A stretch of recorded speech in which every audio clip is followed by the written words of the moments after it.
everyone, and welcome to the Next Decision podcast. I'm here today with Ian Baer, founder and CEO of Sooth, which is a predictive intelligence company for marketing. So, Ian, thanks for being on the show. Thanks so much. Predictive intelligence, it took us a while to get to that. But what we realized the more we worked with brands is that the greatest value we were bringing would come to light in moments where a client would stop me in the middle of a presentation and say, "Oh my God, where were you 6 months ago before I decided to sponsor this sports team or sign up this endorser or sign on these 10 mega influencers? And here I am with data showing it was the absolute wrong thing to do with their money." So we realized maybe we should start with the fact that we can predict what's going to work. And then all the other cool stuff we do is a lot more interesting once you know that's the outcome. So that's how we landed on predictive intelligence. Yeah, no, the idea of the emotional core of folks. I mean, I think there was a statistic you said like 90% of purchase decisions are emotional, right? Well, yeah, it's actually 90% of all the decisions we make with our money. All decisions. So Okay. brand decisions, investment decisions. A brilliant social scientist out of Israel, Daniel Kahneman, won a Nobel Prize for proving that out. And specific to the space of marketing, the value of emotional connection has only grown. About a decade ago, Harvard Business Review found that somebody who was emotionally connected to a brand spends 52% more. Oh, wow. Well, here we are a decade later, and that increment has grown from 52% to more than 300%, because everything else has become commoditized. Yeah, that's true. So and true. The only thing that's left is emotional understanding. Yeah, I mean, it's interesting now in the AI age too, because I think everything is sort of like arbitrage to a higher norm of noise. It's like if you can write copy, you can build a product like pretty quickly. That's right. Yeah, but like, this whole emotional, the sacred cows of marketing, people are like attribution. And I'm like, I wish I could tell you the straight line path to someone giving you money, but I think that's a fallacy. And this whole emotional, it's super interesting how you're coming at it from the core of who we are. I mean, we are emotional creatures. That's just that's how we are. Yeah. And the reality is, I'll give you a little example from something that happened to me a couple of months ago. So sitting in my home office working on a big presentation, and I hear an ominous sound coming from down the hall. And I live in it's a 2-bedroom apartment. Like, it's large for Manhattan, but by anyone else's standards, not a big living space. And we are one of those very rare Manhattan dwelling families that have a washing machine in our apartment. So I hear a noise coming from down the hall, and I look down the hall, and I see water on the floor. Oh, no. And I hear the washing machine making terrible noises. Oh, no. And I go down the hall, and I see that something has happened, something is clogged, and the machine is completely filled with water, and it's pouring out onto our hardwood floors. Oh, no. Now, in that moment, with all the things going through my head, realizing that I either need to repair a machine, I need to replace a machine, I need to get a hold of my landlord, I need to figure out, I don't even know how to get the water out of this thing, because it's not like I can dump it in a slop sink, right? I'm in an apartment. That thing's not next to a window. Okay. And as I'm going through the mental checklist of what to do, and by the way, how many brand decisions face me at this moment, right? Repair, replace. It's a pretty old washing machine. No one here has really looked at that category because I didn't know it was going to break that day. So you know what? Every marketing strategy that the manufacturer of my next washing machine would use is based on demographics and past behavior. And how valuable is it to know my zip code or my income or my gender or what I did the last time I bought a washing machine 10 years ago in that moment? And that is the problem with marketing today and why performance has ground to a halt. Because science tells us that only 7% of all brand decisions can be predicted knowing somebody's demographics and past behavior. The other 93%, let's go back to that moment, my emotional needs in that moment, my practical needs, right? I got to turn that water off. I got to get the water out of the machine. Yeah. And my situational needs, I either need to repair or replace. I need to be able to assess that. That's what determines what I do next. That determines the content creators I'm going to come into interaction with in that moment. The YouTube video that I found that told me how to get the water out of the machine. Love YouTube. Oh my gosh, so useful, yeah. Right? And it's a true microcosm of where marketing has lost its way, because when marketing made the turn from one-to-one selling into a scalable practice more than 100 years ago, well, understanding never scaled. Reach scaled, mm-hmm. Frequency scaled. Mm-hmm. Eventually, we got tools like personalization and data to help with personalization and technology. But if the inputs are wrong, right, or if the inputs are irrelevant, none of it's going to work. I was up the other night listening to some podcasts, and I never really pay a lot of attention to the podcast advertising. I fully admit it. Sorry, but I don't. I usually tend to tune them out, do something else, forward through the ad. But this time I just listened to the ads. And you know what I realized? My podcast app thinks I'm a menopausal black woman. What I mean is, it's literally true. Uncanny. When I actually paid attention to the ads that were being streamed to me, mm-hmm.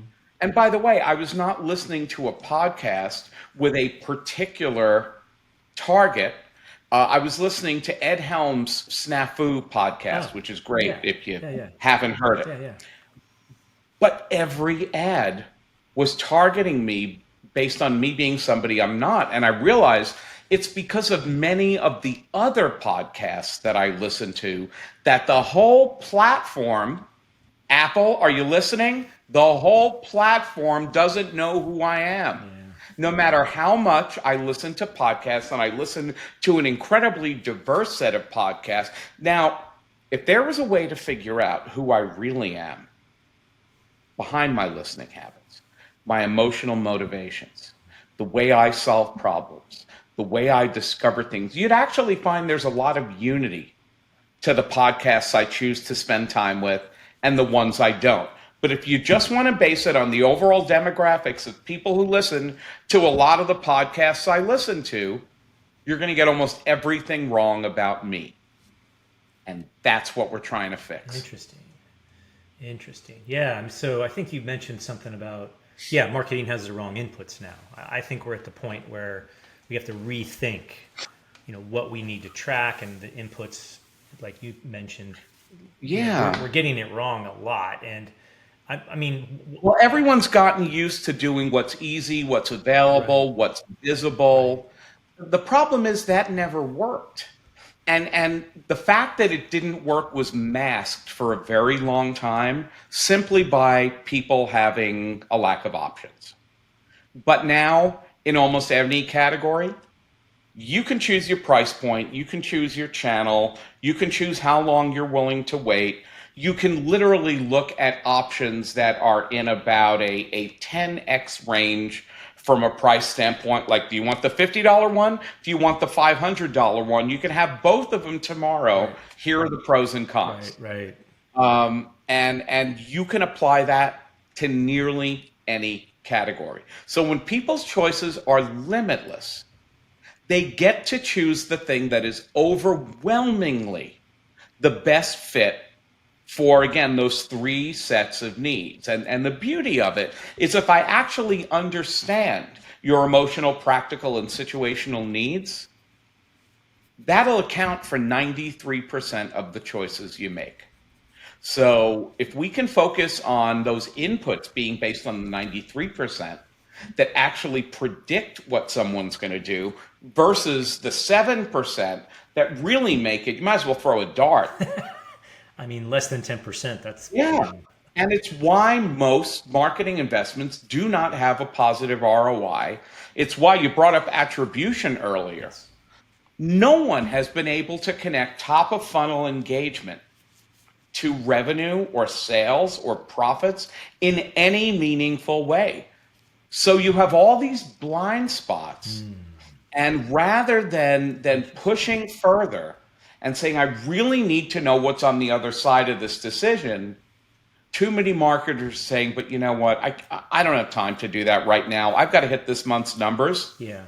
And they just keep doing the same things over and over again. Do you think that applies also to B2B marketing? You think this is like a Absolutely. universal trait? Human trait? I think the line between B2B and B2C has never been so blurry. Ah, good point. I agree with you. You know, Amazon went a long way towards changing people's expectations for how all businesses and brands should work in terms of communication, in terms of personalization, in terms of flexibility and customization of experience. And that was before the pandemic happened. But the pandemic was like the last shoe to drop in terms of really, all of a sudden now you didn't have like online consumers and offline consumers. Everyone had to become a data-enabled, tech-enabled, digital consumer. Right. And that applies to business as well. Now here we are, we've got, you know, you want to feel old, everyone? This certainly makes me feel old. Gen Z just turned 30. Oh, gosh. Oh, okay. Humanity. So they are now in the workforce. Yeah. These social media natives. Yeah. They don't know a world without social media. Correct. They also don't know a world in which there's a lot of direct conversation about things, a lot of mentoring, a lot of... They are used to learning everything through devices and making decisions on their own. So here we are in a world where they're controlling a lot of consumer and business decision making. And if you're looking through an old lens, if you're focused on things like, well, if I could just get you to look at my sales collateral, if I could just get you to read my website, I got news for you. Not how it works anymore. I mean, we're finding that a lot. People want to be able to gather information, line it up the same way they're picking out a TV set, and make a decision for their business. We don't talk in terms of B2C or B2B anymore. We prefer the term B2I, brands to individuals. Brands and interesting. Because B2I. That's a more useful lens. And the fact is, so many people work in hybrid environments or multiple work environments, and lives just aren't compartmentalized the way they used to be. The good news for brands is that the same emotions that determine which TV set I'm going to pick for my living room also will tend to drive my choice of, I don't know, messaging platforms for my business, right? If I'm going to do the thing that makes me feel safe, or the thing that gives me a sense of thrill of being on the cutting edge of technology, or the thing that gives me a sense of belonging with other business founders, I'm going to tend to lean on those same emotions in my personal life, in my professional life, in my life as a hobbyist, right? So whether I'm choosing a TV or enterprise software or a bottle of rare wine for my collection, not that I'm a wine collector, but I've been looking at them lately for a client. The emotional needs I have are actually very similar. It's those practical and situational filters that determine how my need for safety or how my need for belonging or how my need to feel like I'm caring for others will manifest in the choices I make. Interesting. So these three things, emotional, practical, and situational needs, the three. Yeah. Can you give us some examples of these? I think I understand it, but I'd like to, walk me through an example. Sure. Use any brand you want, but I think, your example of the washing machine was an interesting one because that's more of oh my gosh, I need this today. But if there's another one where, and again, I'm struggling to figure out a good example. That's why I could think of so many. Okay, great. Let's hear so let's think about, you want to go consumables or durables? Let's go durables. Okay. Cars. Cars. Okay. Yeah. I've done a lot of work in the automotive category. Did a lot of work my last agency job with Audi. Oh, okay. And very proud of the fact that one of the things we were able to do for Audi was reduce their average sales cycle from lead to close deal by about half. Wow. Okay. And one of the ways because Audi actually had an extremely long sales cycle.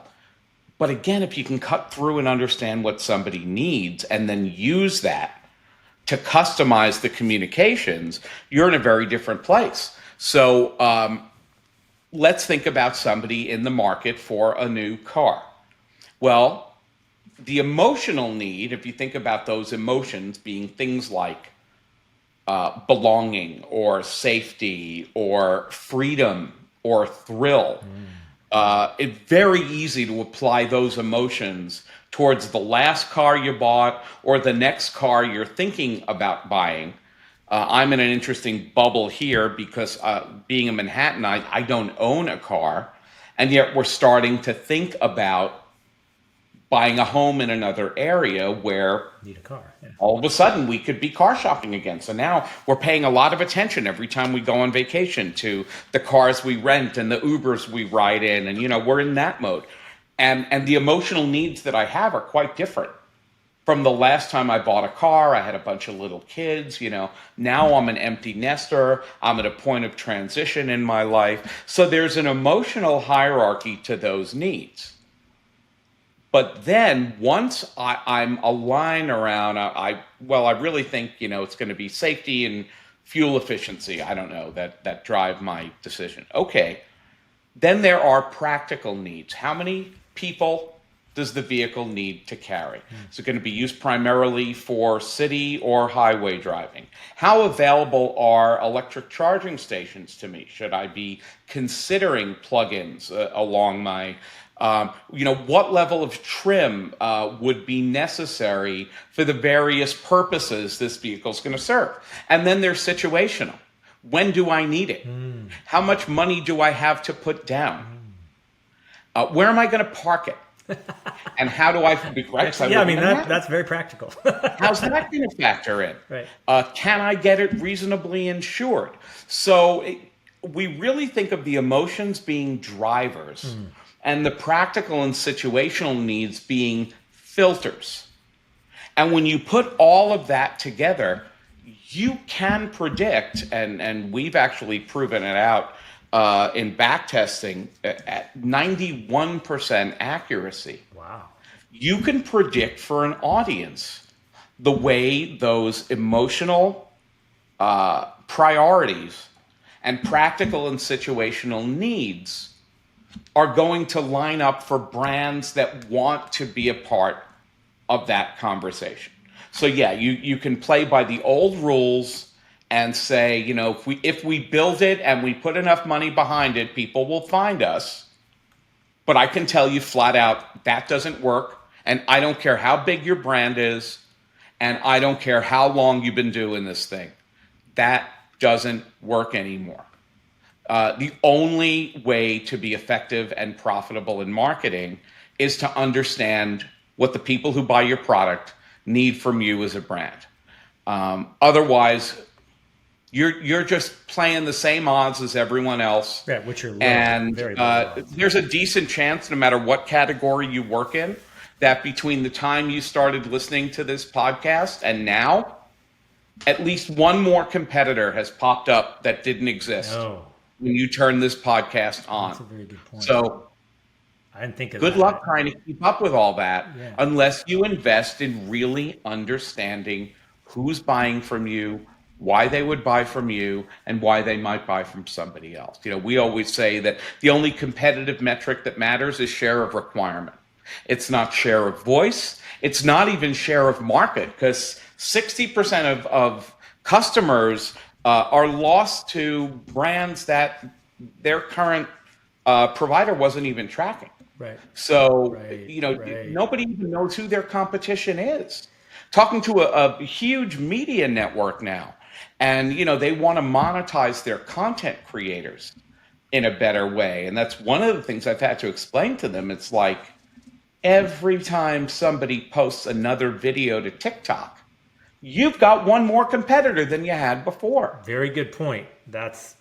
I did not think of it that way. Yeah, I mean, competition just continues to accelerate, products democratized. I mean, I always say the best story wins, because I think story is the emotional hook, and like you get to Yes. the one that tells the best story wins, and you have to be unique and novel in that. And so what are then some of the things how do we know their emotional state? Are there techniques that we can employ in our marketing and our content, in our, I don't know, like whatever it is, to sort of get that emotional core, both the emotional core, the situational, and the practical? I mean, I'm assuming once you understand the emotional driver, that sort of, to your point about filtering, that bifurcates it to, okay, Yes. Ian really needs a washing machine because his just blew up. So he is very motivated and he's got a bucket, he's got a machine full of water, he has nowhere to go. Oh my God, he's freaking out. That's a pretty strong emotional driver. And then really it's just like, after that, filtering down to like, am I the right one for you? Is it small? Yeah. Fit in my How am apartment? I going to go about solving my problem? Right. Well, look, a lot of these data points have been approachable, but not necessarily in the easiest way. Oh, okay. Interesting. Quantitative research, qualitative research, data analysis, predictive modeling, in-market testing. The problem is the velocity of change is much greater than it used to be. Mm-hmm. So there was a time not that long ago where you could spend a year trying to learn everything you want to learn with research and in-market testing, and you might drop a few $100,000 on the way to learn all those things. And then by the time you got to the end, you could actually apply that learning. Not anymore. Things change way too fast. And we've all been there. When budgets need to get cut on any sort of a campaign level, what's the first place that red pen goes? Marketing. We don't have time for this research. Oh yeah, research. We don't have time to measure all this stuff. Yeah. I was going to say, any kind of brand building. The brand is the dirty word. Like, oh, we don't. That's brand. right. We Oh demand my God. generation. You're like, what? It's the same. Really? Yeah. And I got news for you. There's no such thing as demand creation anymore. Yeah. No, I agree with. Demands need to be identified, and you need to make yourself visible to the people with the demands, and do everything in your power to make sure that they find you and believe that you are the most right solution for them. Yeah. But the old notion of demand generation, telling somebody what to demand from you, that's been over for a decade. Wow. Okay. I always thought it was the last couple of years where it was like clear, and I think a lot of it had to do with the whole predictable revenue, mantra, which is clearly dead. Well, the flywheel, right? The Amazon flywheel is like the ultimate example of that. Yeah. Well, if you buy this, then you should buy that, and you should buy this, and I can show you that. Yeah. But people now live in such an on-demand world. And you have to think about the many overlapping ways in which expectations have changed. Remember when TV shows used to be on a certain channel at a certain time with commercials? Okay. Now, we're not talking about decades ago. No. We're talking about like 5 years ago. I know. there was such a thing as appointment TV. Yeah, I know. Now people don't even know what network their favorite program is on. They have no idea what day it airs, if it airs in any sort of a linear capacity. Well, that's just TV. Now take the other 1,000 choices you might make in a given day and think about how many options you have. We as human beings are at a level of decision fatigue that we have never seen in the history of civilization. We have to make so many conscious and subconscious choices every day. You know, there's a reason supermarkets put all the unhealthiest food at checkout, right? It's because and the cool tabloid magazines. Oh, no, but again, because you know what you lack when decision fatigue kicks in? Discernment. Yeah, that's true. That is One of true. the first things to go is that frontal lobe. Oh just God, shuts down. I really don't want to, buy this creepy, tabloid, but I'm not as discerning. No. So I'm going to grab that and the cheese balls because my brain is worn out from all these conscious and subconscious decisions I had to make. Yeah. And it is truly physically exhausting to evaluate that many choices. Oh yeah, totally. So totally.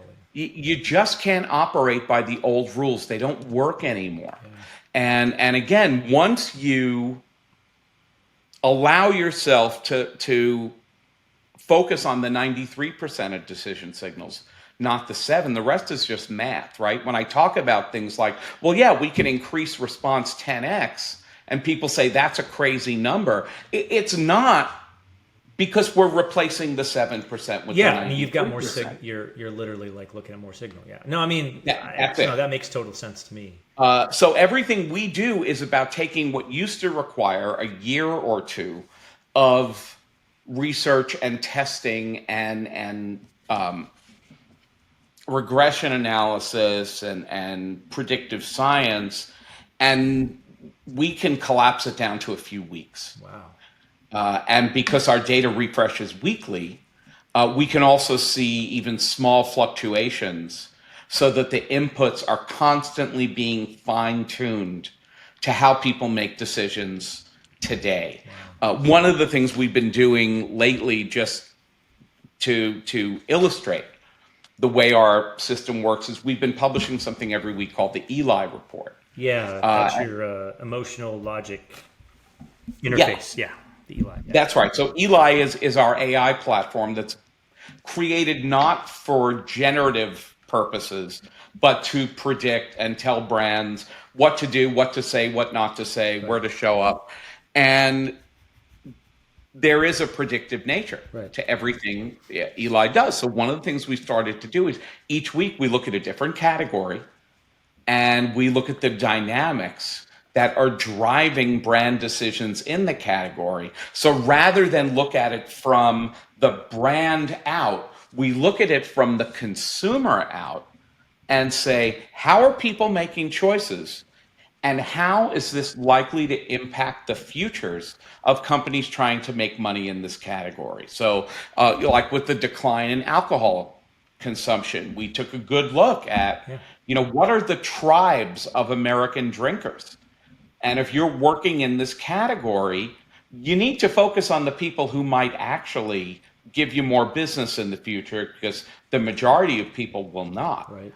So in looking at that, or the one we just released today, is actually looking at contraction and consolidation in streaming media to try to predict, based on emotional, practical, situational needs, who are the different types of consumers of streaming media today? And if you're making marketing decisions for Paramount or Peacock or HBO Max or whatever it's called these days, what do you need to know to make sure you're still going to have a viable business in a few years? Yeah, totally. It's totally upended. It's just so nuts. So Ian, like, what's the next decision you need to make at your company? What are you thinking? So many. Well, we're in a very interesting situation right now, one of the things that we are able to do uniquely, because we deal only in anonymized data, is we can see things in the healthcare space that are um, invisible to most healthcare marketers, because we can see people's self-reported statements of well-being, and we can see the specialists they go to, and we can see who they go to for emotional support and who they go to for practical support. And we're actually trying to solve that challenge right now for a brand in the mental health space, and specifically trying to understand where people go when they are in moments of mental health crisis. Again, go back to the washing machine. You're not taking weeks or months or reading articles or shopping for opinions. It's an acute state of need. So the next decision I have to make is the right way for our client's brand to enter that conversation. I'm going to be leaning in on that as soon as we end recording. And one of the cool things about the work we do is it is nonstop detective work and eye-opening, and being surprised and delighted to figure out what people really want and what people need. It's for a business that can feel so mercenary by the very nature of what we do as marketers. It's incredibly rewarding to have the opportunity to do things that are kind. And when you really lean into human understanding, you get to bring a kindness to marketing that's not there often enough, an understanding of what somebody needs and how to get them that thing that they need. And it is incredibly rewarding. And yeah, that's the next decision I have to make before the hardest decision of every day, which will be what to eat for dinner. But that's my biggest problem. You hand me like a phone with Grubhub Oh yeah, oh open, God, yeah. and you can come back in a half Okay, hour, what do and I do? I will I have no still be cross-referencing Yelp reviews to delivery times to it. We have too many options. It's true. It's true. Yeah. Well, Ian, thanks so much for being on the show. Really appreciate it. Such an eye-opening discussion about, I think, the future of marketing, when people really got to lean into this, and just really appreciate you giving us some insights. I've always felt that the storytelling aspect of our job as marketers is like the thing that resonates people, and usually that's no question. People retain information they hear in a story. Yeah. I think it's 13 times better. 100%. Yeah. The challenge is, what story am I open to hearing? Yes. And that's the question people haven't asked nearly enough. Yes. That everyone needs to be asking. Yes. I think about all the work I've done in loyalty marketing, for example, and I hear brands talk about, well, here's what we want out of a relationship with our customers. And often I'll stop them and say, what makes you think these people want a relationship with you? Good point. Good point. That's where we have to go, is understanding what every human being wants out of marketing. Right. And the beauty is, when you give it to them, everything that stopped everything working gets easier. starts working again. Yeah. 100%. It's like anything else. I can, it's, you want to be a good date or a bad date? Right. You're going to be that date who just sits there and talks about yourself? Yeah. Or are you going to listen and react to that? Right. Right. We all have that opportunity now as marketers. Yeah, 100%. Well, thanks again, Ian, for being on the show. And thanks for everyone listening to the Next Decision podcast. We really appreciate your time today. So if you liked the show, please give us a rating and review on wherever you get your podcasts. And Ian, good luck on dinner tonight. Yeah, I have no confidence I'll make the right decision. It's one of my least confident decisions of the day. All right. Take care. Thank you so much. It's been a pleasure. Thanks.